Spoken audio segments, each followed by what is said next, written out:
All right, I left the media section for its own specific lesson because there's a couple things that I want to dive into here, and I felt it was a little bit much to do it all underneath the product detail page. But let's hop over my screen and we'll go over media now. All right, so if we're having a look here on our page, we have our media section. And this media section is where you would upload any of your images, your videos, any of the media that is required for a specific product. Now, if we click on one of the images, we're going to load up their editor. Now, their editor has gone through a number of iterations, and they've actually simplified a lot of the things that used to be in the editor based on what people were actually using. The original editor allowed you to actually change the color, allowed you to change the hue, the saturation, you could do image manipulation, all sorts of stuff. But since they've gone to their own internal editor, they've really simplified what it does. So let's start off at the top. We have the option to actually switch through the product so we don't have to close and open back up again, which makes it really nice for us to go and crop our items. We have the ability to delete the item if we want to delete it, or we can download it to our local computer if it's something that we want to modify in, say, Canva or Photoshop or something like that. The alt text has now been moved to a small text link in here. So alt text, for those of you who don't know, is used for accessibility reasons. It allows screen readers to tell people what the image that you're looking at is. So it's a descriptor word for it, but it's also used considerably a lot in SEO. Now, Google is doing a lot of innovation around image identification, so it can actually identify what it is by just looking at the image itself. But again, coming back to like the SEO stuff, it's always a good idea to paint the back of the fence, as I believe Steve Jobs said.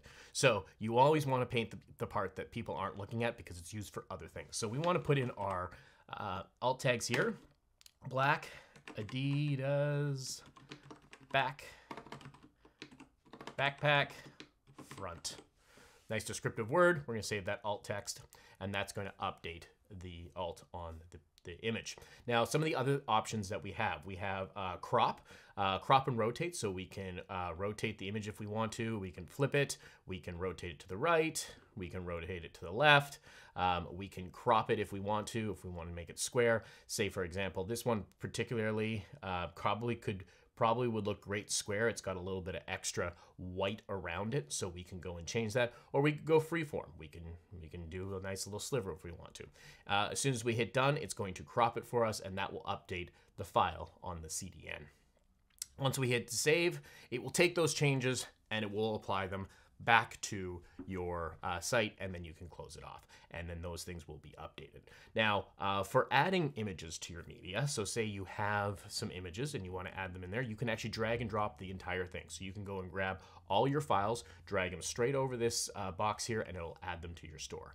You can add it from an image URL. So this is how you would go and add, say, a YouTube video or a Vimeo link. This is where you would paste in those URLs. It would then go and grab those URLs from the source and create an embed object on the page so that you can actually go and view those things. So that's how those things are added.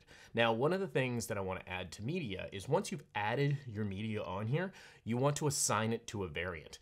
So you're probably going to have images that assign to individual variants. So like say you put up a backpack and it comes in two colors. One is black, one is white. So you would come down here to the variant down here, and then I could select the specific image that is going to be the feature image for that variant.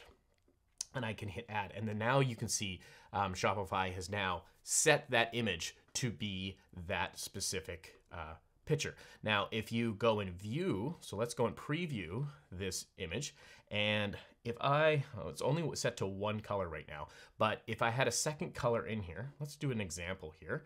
Let's add another variant, edit. We're going to add large. We're going to add our large variant in there. And we're going to set a different image. So we're going to set the side image for the large one. Okay. We're going to save that. And then if we go over to here and we refresh it, when I select large, you can see that the image changed out for me. If I go back to one size, it's going to show my other one. So it allows you to have specific images for that variant, which is really nice because that allows people to actually get a better experience when it comes into looking at their individual items. All right, so that is kind of an overview of like how the media works inside of Shopify. It's the same on both the collections, the products, and on pages as well. It all works exactly the same module. So learn it once and then you can use it multiple times throughout your online store. All right, that's it for the media section of products.